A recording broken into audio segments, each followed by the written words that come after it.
Salut à tous, c'est Pank de la chaîne, bienvenue sur cette vidéo qui continue notre cheminement sur la méthode Silva et je veux reprendre certains points qu'on a vus dans les podcasts sur le business et les ventes. Là en l'occurrence on va se focaliser un peu sur cet aspect-là et j'aimerais y associer certains éléments d'hypnose conversationnelle et de PNL pour optimiser les personnes qui sont en relation avec du monde, en l'occurrence pour vendre des produits ou des services. Éventuellement, on peut prendre la même chose quand on est simplement dans le contact avec autrui pour différents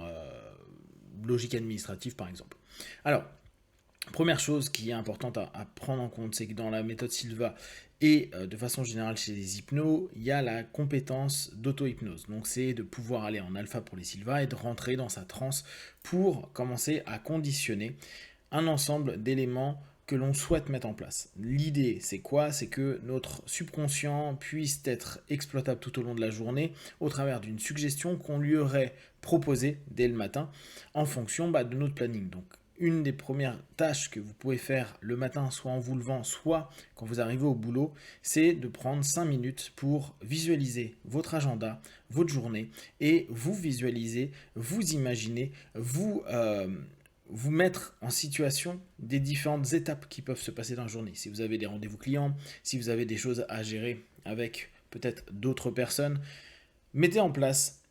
un planning dans votre tête pour vous dire, voilà, entre 9h et midi, je vais, je sais pas, être en salon et devoir recevoir les gens et peut-être les orienter vers tel ou tel type de produit. Observez, imaginez-vous, motivé, plein d'énergie, trouvant les bons mots, trouvant les bonnes façons de rentrer en rapport, ne pas être trop lourd et en même temps être toujours suffisamment présent pour que la personne se sente accompagnée dans son acte d'achat ou en tout cas dans sa décision peut-être de prendre ou pas un produit, etc. etc. Cette notion-là, elle est intéressante parce qu'elle nous programme au travers de la suggestion à se dire, voilà, à partir d'aujourd'hui, je vais mettre en place un ensemble d'éléments que je souhaite mettre réellement dans le concret. Pensez toujours, ce n'est pas parce que d'un point de vue subjectif vous avez préparé votre journée que vous le ferez d'un point de vue objectif. Donc amusez-vous à associer le plus possible ce que vous aviez imaginé, ce que vous avez développé à l'intérieur de vous pour petit à petit le mettre en place dans le réel. C'est toujours la même chose, que vous fassiez la méthode Silva ou que vous fassiez de l'auto-hypnose. Il ne faut pas que ça reste dans votre tête, mettez en concret. Et ce qui va être intéressant, c'est que quand vous l'aurez fait plusieurs jours ou plusieurs semaines, ça va devenir un rituel et vous aurez un ensemble de points de référence. C'est-à-dire que vous aurez l'aptitude et la capacité de vous dire quand je prépare une journée le matin, quand je sais quel état émotionnel ou ma façon d'aller aborder les choses, les clients, peut-être la direction, peut-être d'autres personnes que je vais croiser et savoir comment je vais me tenir dans la journée, comment je vais être apte à avoir de l'énergie ou pas, ça va être des points de référence à vous dire à chaque fois que je programme, je suis capable d'obtenir les réponses à ma suggestion matinale et être dès lors dans de bonnes conditions pour réussir et avoir de plus en plus confiance dans ce petit rituel du matin. Deuxième chose que vous pouvez préparer, c'est dès le matin aussi ou le soir avant de vous coucher, vous dire comment je vais pouvoir toucher émotionnellement les personnes. Pour les personnes qui sont plus axées PNL, hypnose conversationnelle, c'est bien comprendre la mise en rapport, donc le mirroring pace and lead, qui va être cette synchronisation, comme on le traduit en français, cette notion où on accompagne le rythme et les besoins de la personne en face de nous pour après diriger un petit peu la vente ou orienter et suggérer vers des choses qui pourraient répondre à son besoin. Pensez toujours quand vous êtes dans un rapport où il y aura une vente et la vente n'est pas nécessairement monétaire, il y a des moments c'est un échange d'idées, un partage d'idées, une vente d'idées. Pensez toujours win-win. Soyez dans cette idée de vouloir répondre correctement aux besoins. Donc plus vous allez être dans le pace, plus vous allez être apte à écouter, entendre et prendre en compte l'ensemble des éléments que votre partenaire va vous proposer à ce moment-là, plus vous allez pouvoir lui offrir quelque chose qui lui convient. Et vaut mieux parfois vendre quelque chose qui coûte moins cher et que la personne soit satisfaite par le boulot que vous avez proposé plutôt que vendre très cher et que la personne se sente arnaquée et ne revienne pas dans votre enseigne, dans votre magasin ou par rapport à ce que vous êtes en train de proposer.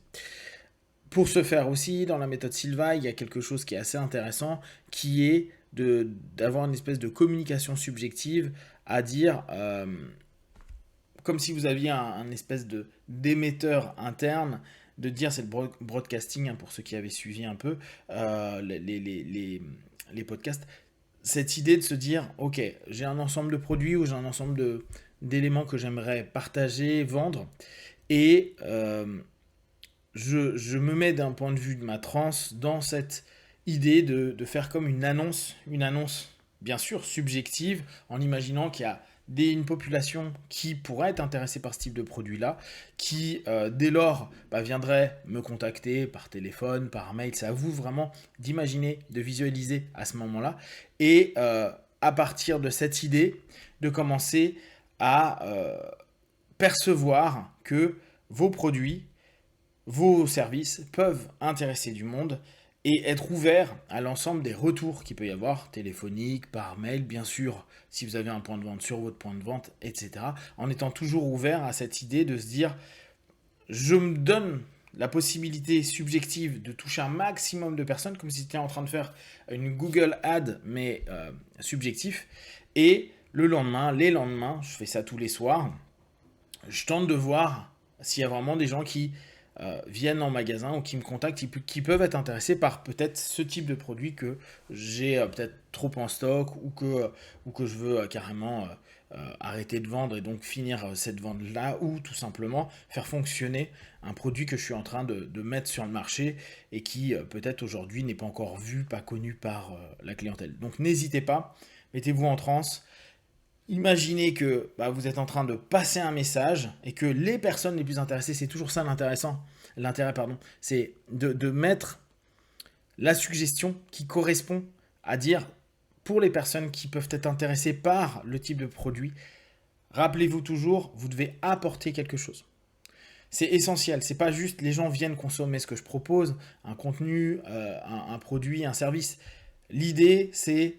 je peux leur apporter au travers de ce contenu, ce produit, ce service, quelque chose dont ils ont besoin et ils vont être prêts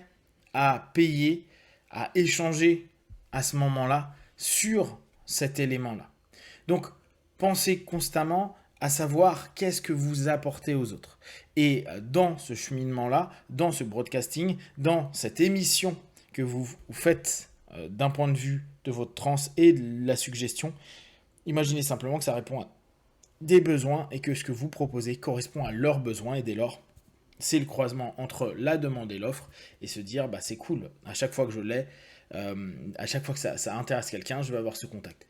Plus vous allez le faire, plus vous allez avoir de retours. Alors après, on peut se dire c'est complètement biaisé, c'est un biais de rationalisation. Tiens, la personne, comme par hasard, le lendemain me demande tel produit ou s'intéresse à quelque chose que je suis en train de mettre en place. C'est pas grave.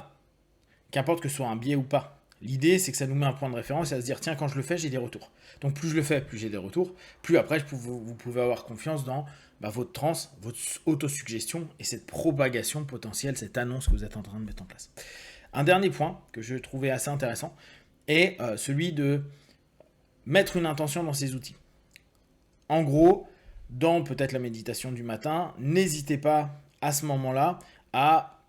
mettre une intention sur les outils que vous allez utiliser. Si vous utilisez le téléphone, si vous utilisez votre voiture, si vous utilisez Internet, vous dire, ok, je mets